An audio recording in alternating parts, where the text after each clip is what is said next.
নির্যাতন, বৈষম্য, সংকট বা দুর্যোগকালীন পরিস্থিতি হলে নারীরাই প্রথম শিকার হয় বলে জানিয়েছেন জাতীয় সংসদের স্পিকার শিরীন শারমিন চৌধুরী। দুপুরে আন্তর্জাতিক মাতৃভাষা ইনস্টিটিউটে বাংলাদেশ নারী সাংবাদিক কেন্দ্রের চতুর্থ জাতীয় সম্মেলনে তিনি কথা বলেন। স্পিকার জানান, দেশের নারীরা বর্তমানে সব ক্ষেত্রে এগিয়ে আছে। নারী সাংবাদিকদের সুরক্ষা ও দক্ষতা বৃদ্ধি পাচ্ছে জানিয়ে স্পিকার বলেন, পেশা হিসেবে সাংবাদিকতায় অনেক সক্রিয়তা ও চ্যালেঞ্জ রয়েছে।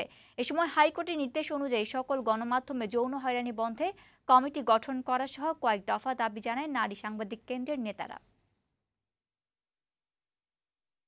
যে কোনো দুর্যোগকালীন পরিস্থিতি বা কোনো মহামারী, অতিমারী, অস্বাভাবিক পরিস্থিতি যখনই হয় তখন তার সবচেয়ে বেশি শিকার যারা হন তারা হচ্ছেন নারী। সেখানে আমাদের নারীদেরকে অনেক বেশি সহযোগিতা দিতে হয়। আজকে বাংলাদেশের নারী ক্ষমতায়ন একটা অনুকূল পরিবেশ পাচ্ছে।